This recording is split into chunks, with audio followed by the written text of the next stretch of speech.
Good evening, everybody, and welcome to another exciting edition of Yinz Brewin. Hey, Yinz Brewin. Yinz Brewin. Yeah. It is finally springtime. It is finally time to get out the home brewing equipment, get out the shorts, and get your beers rolling again. I am your host, Adam. With me, of course, is Steve. Hello. So we are here to talk beer in the Moon community and the communities abroad. And what we're going to do with this episode is we're going to go down to a very basic level of the main ingredient in beer, grains. Well, one of the four main. There are. That's right. There are four main ingredients. You need four main ingredients, and then you can get silly and start adding wood chips and cherries and all that silly stuff. We're not going to get into that quite We're not yet. going that. Yeah, we're not going that far. Tonight is all about grains and where you get your sugars from. So, like you said, there are four main ingredients. And just a little bit of a review. The four main ingredients that go into beer are obviously grains. That's why we're talking about that tonight. We also have yeast, water, and hops. Those are the key four ingredients that you need to make a beer. So, obviously, tonight we're going to talk about grains. And what we're going to do is we're going to talk about how grains can affect the beer in terms of your taste, in terms of the colors, in terms of how the beer looks, things like that. There is an entire cacophony of beer grains available to not only the home brewer, but also the commercial brewers. So we're going to go through some different scales, some different effects that these grains will have. And not only that, we'll go through how these grains are available to the home brewer in not only native form, but also in some extract forms. We'll get into that a little bit later. But first, I think we need to talk about the beers we have in front of us. Yeah, absolutely. I think we're talking about colors, we're talking about grains. Both of these beers give us a sense of what kind of color that you can get from the beers. Yes. Steve's beer that he is drinking over here tonight is actually obviously a very light colored lager. Light goes right through it. The beer that I'm drinking is what is called a Berliner Weiss. This is more of a tart style beer. Now this one is quite honestly, as you can see, it's a little bit red, but it is cheating a little bit. There are some adjuncts in there. This one has been flavored with cherries. But I'm sure you have seen beers before. They can be as light as Steve's beer. They can have an odd color such as this beer, this Berliner Weiss. They can also go down to a dark black, almost an abyss of a beer. And those are usually your stouts and your porters. Mm-hmm. So we'll go through some of the different styles and what kind of colors you should expect in those beers based on where the grain bill will come from. And part of what Adam's talking about as far as a grain bill, again, we're talking just kind of light caramel malts in this one. And a Berliner Weiss, you're looking more at a wheat. Yes. And because wheat is so light in itself, that is what allows other adjuncts, like fruit, to impart its colors on it because the wheat hasn't really given much color of its own. Yes, yes. So what is the basic reason that we have grains in our beer? It's very simple. The grain is where we get our sugars. And why are the sugars important to our beer? Well, that's quite easy, as a matter of fact. Whenever we have sugars available to us and then we add the yeast will attack those sugars and that will produce alcohol. And obviously with beer, that's what we want, is we want a little bit of alcohol with our beer. And that's how we get there using the grains. Grains produce sugars, sugars interact with the yeast produces alcohol. We drink it, we're happy, everybody loves life. And that's how beer works. So I think we're going to take just a quick little break. We're going to come back with even more on what grains do for the beer and how they affect and how we can actually use them in the home brewing process. But first, we're going to come back with our own home brew and tell you about that. Welcome back, everybody. We are here to talk about malts. We are here to talk about grains. And most importantly, we're here to talk about beers. Mm-hmm. So obviously, this is a show that we like to talk about home brews. And, of course, we have to talk about our own home brews. Right, we got to toot our own horn just a little bit. So that's what we're going to do now. This beer that we have in front of us, this is actually a porter. This is, to be a little more specific, a coconut porter. What that means is we've taken a regular porter recipe and then we've added additional coconut flavoring to it. We actually used raw coconut shavings, roasted them, and then added them into the recipe while we were brewing it. Mm-hmm.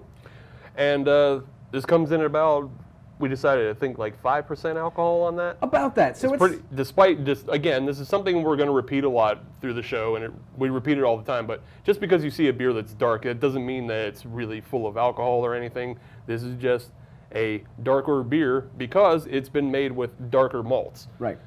And that is going to impart color to it, but not necessarily alcohol to it. So this is just a 5% alcohol beer. The best way I like to describe it is take a look at a Guinness. Everybody knows what Guinness is. Everybody's seen a Guinness draft. It's a very dark beer, but in reality it is very light.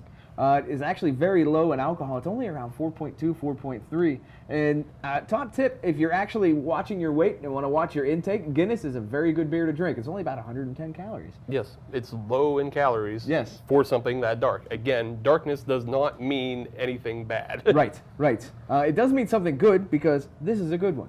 Yes, this is a good beer that's full of coconut flavor. I feel like it's hard for us to really, convince the audience of that for sure, but we enjoy it and we're drinking it ourselves. So. Speaking of. Cheers to that. Delicious. So, we're here to talk about grains. And in the home brewing process, there are usually 2 steps that need to be worried about whenever you are getting your grains. When you're making your beer, obviously, you need to figure out what kind of grains you're going to use. And how that is determined is basically the type of beer that you're going to make. If you're going to be making a beer that is lighter in color, such as the beer that Steve has, you're going to want to use grains that are lighter in color, such as on this side, like a flaked oat or perhaps this pale ale malt. If you want something that is darker, such as this porter that we're drinking here, you want to go on the darker side of the scale, down here towards these chocolate malts or these brown malts. And part of that is, just to be a little more clear, again, we talked about making a grain bill, and what a grain bill is the different subsections of malts that you're going to use. So a beer like this is actually going to be comprised mostly of this malt right here, which is called Pale 2-Row. It's pretty much the most common grain used in brewing, and that's because it's not just in lighter beers, but it's actually in darker beers as well, because you only use a little bit of these darker grains. Yes, these pale, the Pale 2-Row is usually what they call a base malt. What that means is it'll do the heavy lifting. It'll provide the most amount of sugars, and then you add these darker malts to add your flavoring, to add your coloring. But in terms of carrying the base load of sugars, your Pale 2-Row is going to do a lot of that work. That's your workhorse. So how do you get the malt into your beer? Well, the first step in the process, as a home brewer, you don't do anything. It's already done for you. It's already done for you. You go to a store and you buy it. Pretty much.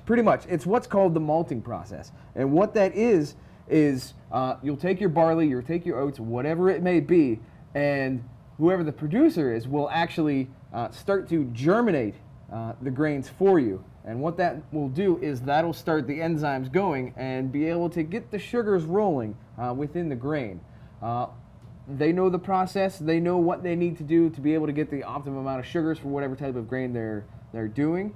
Unfortunately, I don't know enough about that to tell you how long that takes. But I do know is what they do is after they're done with that, they will dry out the malts, usually in a kiln. And a lot of times it's in a large, flat kiln. And the grains are usually about 10 to 12 inches deep. And they'll just dry them out on these huge trays. And at that point, they are packaged and they are sent to your local homebrew store, and that's where the homebrewer will be able to pick it up once that step is already completed. And that's pretty much where you come in as a homebrewer. Yes. You go to the store, you pick it up, and now you have your recipe ready to make your homebrew beer. And when you're making your homebrew beer, if you are an all-grain brewer, I'm sure you already knew this, but for those of you looking to get into the all-grain process, you're going to set up what's called a mash tun. And that's where you're going to pour all of your grains into a container, a vessel, usually a water cooler of some sort. It handles the temperature rather well. And that you have to introduce water at a temperature of usually 145 to 155 degrees Fahrenheit. That hot water is going to break apart the carbohydrates and bring out the sugars and impart it into the sugars, basically making a solution. Yes. Yeah. Yeah, That's sugar water. It's science. Yeah, essentially what you're It's just doing is you're science. making sugar water. Yeah. It just depends on what type of sugar water that you want to make. And that's where your recipe comes in. What kind of sugar water? Exactly. And then you remove the sugar water from what's basically spent grains. And all of these grains are just going to get thrown away. Right. Some of them can get recycled into farms and things like that. Yes, a lot of times what a lot of local breweries will do is they will set up an agreement with a local farmer, and they will actually just provide the spent grains to the farmer. They'll take it out to the fields and they'll dump it out for the cows for them to eat. It's perfectly healthy for them to eat. It's perfectly fine. And I really like that because that's a really good initiative. Yeah, on both, it's a green solution. it is. That's great. And everybody benefits from that. And obviously, from a home brewer's perspective, doing that, setting up an agreement with a farmer isn't necessarily needed, simply because you don't go through enough grains versus a microbrewery. They will go through just tons and tons of grains in a year, whereas a home brewer will go through pounds. A typical 5-gallon recipe will go through maybe 8 to 10 pounds worth of grains to be able to produce that beer. Yeah, as a home brewer, like Adam said, you're only going to use 5 to 10 pounds, so you can just compost that yourself if you want. Yes, and please do. Don't just don't throw it in the backyard. It'll attract wolves. It actually won't. Well, not in PA, it No. won't. It'll attract coyotes, probably. That's right.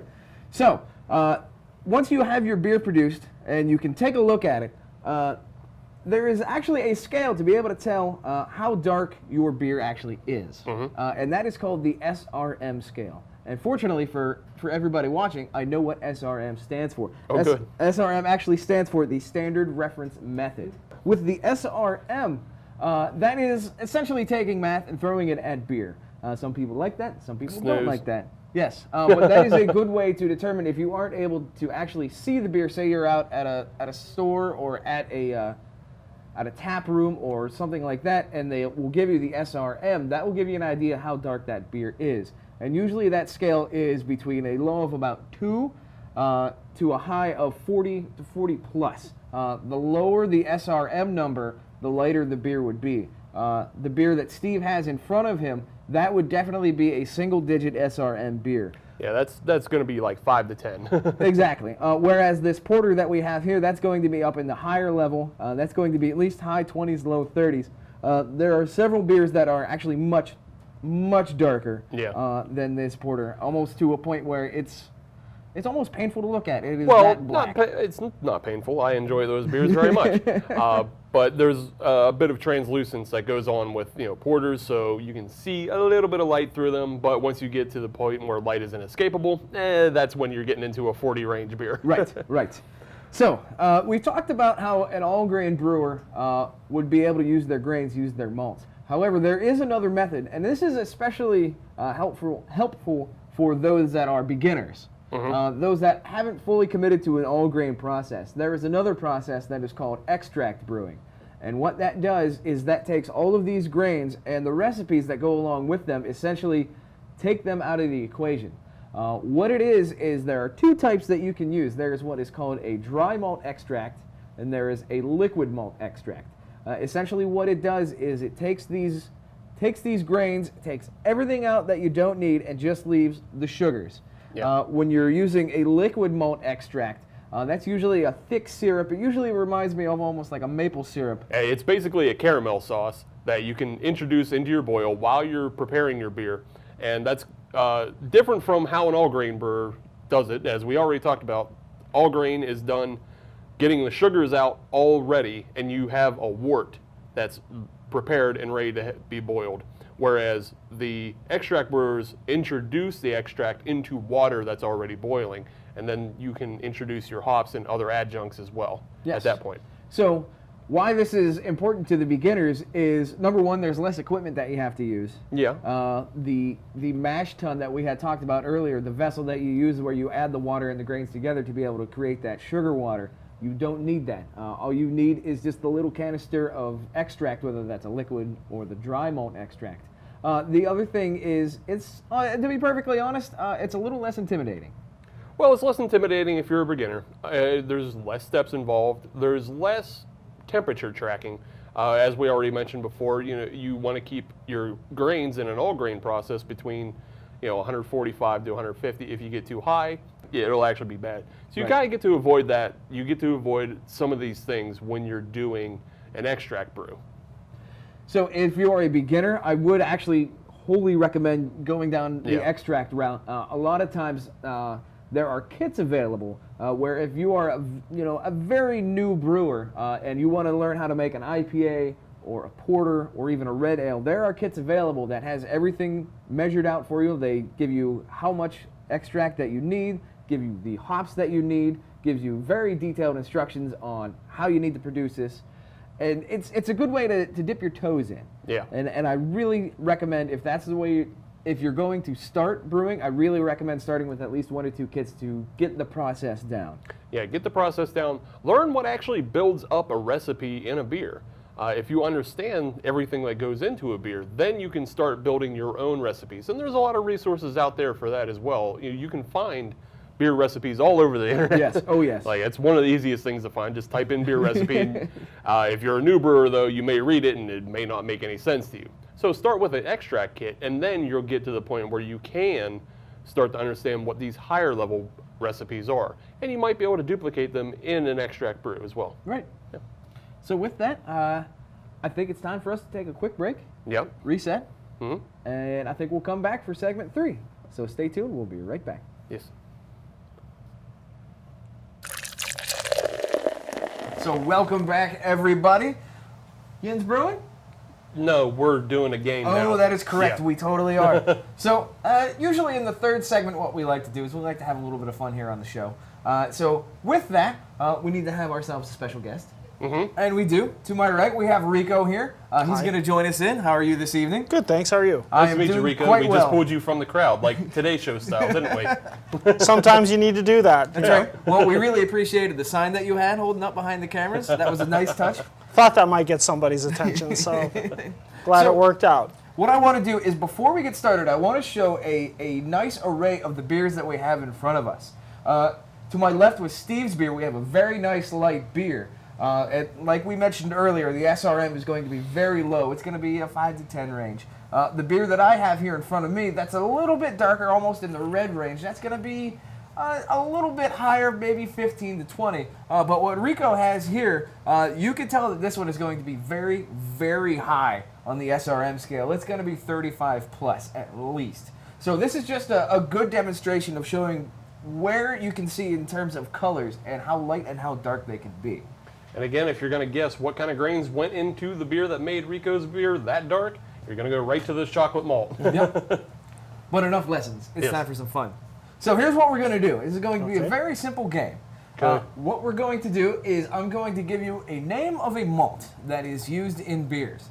And you are going to tell me whether that malt actually exists or I just made it up. All right. So it's going to be a very easy game. So I'm going to go back and forth. And you just need to tell me, is it a malt or did I make it up? So okay. So true or false, kind of. True or false? Yeah, Okay. but I wanted to sound Okay, a lot yeah, I know. fancier than Yeah, that. no, we'll play within your rules. Of That's right, because You made it up, or yeah. Okay. I'm all the right, one with all the right. paperwork, so it's my Yeah. rules. Yeah. Real or is Adam a liar? That's right. So, since you're giving me guff, Yeah. you get to go first. Hooray. So, the first one on the list is the RAR 2-row. Is that an actual malt or is it a lie? Did you just say rar like a dinosaur? RAR 2-row. No. Spell it. R-A-H-R space 2-R-O-W. Oh, okay. RAR 2-row. Okay, see, that sounds very German to me. So I'm going to say, yes, that does indeed exist. It actually does exist. Yeah. Very good. Yeah. Well done. So you have 1 point. Yeah, of course I do. So, Rico, we will Yes. come to you now. Okay. So, before we get into this, do you have any homebrewing experience whatsoever? Only drinking it. I like your style. I like where this is going already. So, I will give you another one. Okay. The Maris Otter. Maris Otter. Maris Otter. Is that or is that not an actual malt? I think that is not an actual malt. You are wrong. Oh. That is actually a malt. It was actually introduced in 1966 by an English company. Okay. It was a hybrid of 2 other malts. I don't know which ones they are. Probably forgotten to the time. Yes. But those are pretty common in ESBs, are they not? they are. Bonus points for me. You get nothing and like it. Shut up. So, Steve, I will come back to you. So, the next one is the Heartland Pale. Is that a malt, or did I make it up? Heartland Pale sounds something American, and it sounds like it's going to be wheat. But I'm going to say you made that one up. You are very good at this. Yeah. You are very good at this. Well done. Yeah. You're up 2-0. Of course I am. However, he's our guest, so he's going to get like triple points. Fine, whatever. So you give him a 5-point round, that's fine. They steal the pot like on Family Feud. that's right. So I'll give you another one. Okay, Are you ready? I'm ready. Okay. So the Caramel 90. Is that a malt, or did I make it up? I think that's a malt.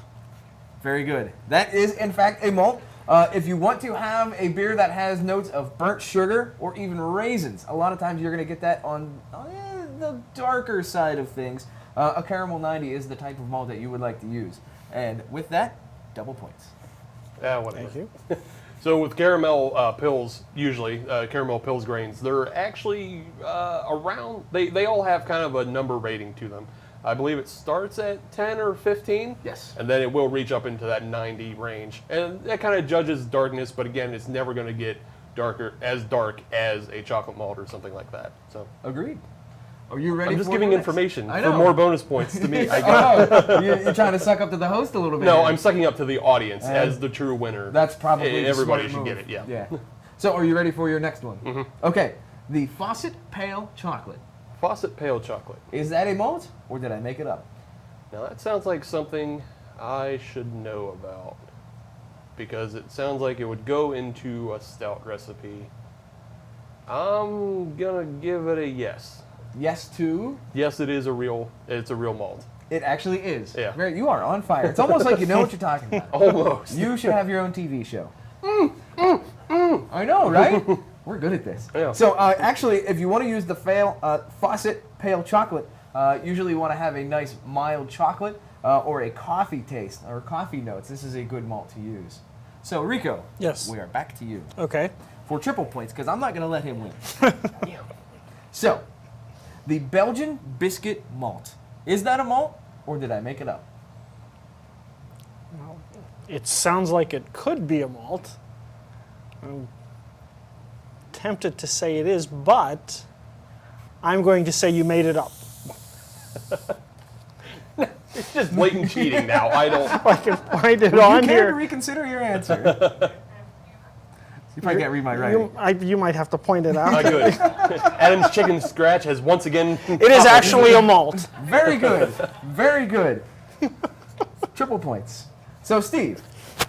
Well, whereas Pale 2 Row is pretty common in American brewing, Belgian biscuit brewing is pretty popular in Belgium. It is. It really is. Oh, is that what you're not? Were you looking for something else? I was going to continue on. Yeah, all right. But you're being educational, and I Nah. can't really argue against that. Nah. So, I will give you one final chance.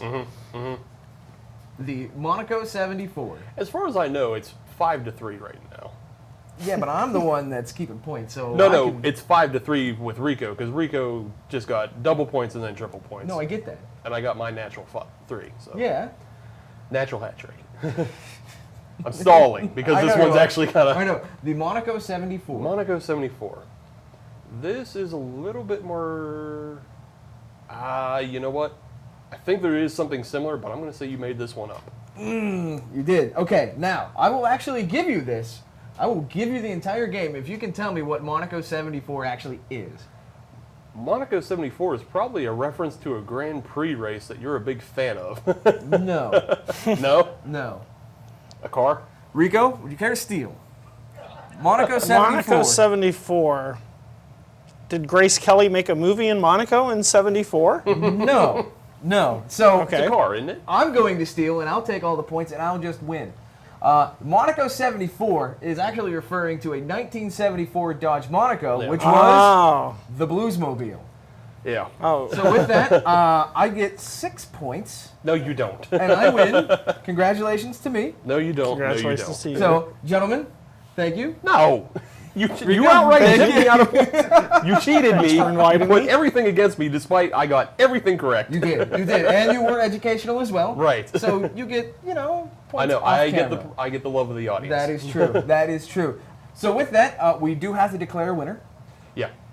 And being that Rico has technically won, Adam doesn't win for sure, but true. Rico has won on points. So, as always, he's the winner of a copy of Postgrad starring Alexis Bledel.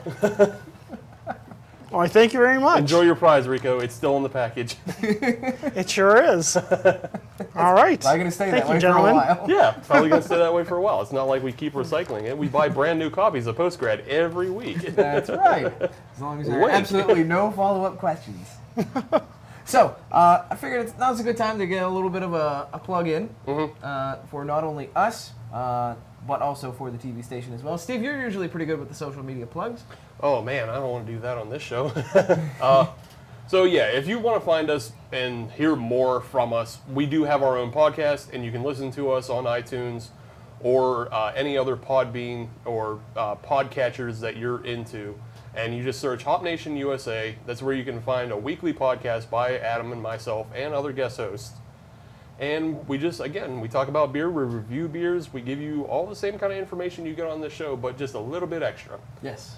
And with that, you can also find us on social media by searching Hop Nation USA. So whatever your favorite social media thing is, Twitter, Instagram, Facebook. That's about it. That's about it. We don't Right. do Snapchat. We do not. So if you'd like to see other episodes of Yinz Brewin, you can check us out at MCA-TV.org. Not .com. I've made that mistake multiple times myself. So with that, I'd like to thank the crew. Thank you. Without you guys and gals, we wouldn't be here. I would like to thank Rico for jumping in with us. Thank you for inviting me. Congratulations on your win despite your cheating ways.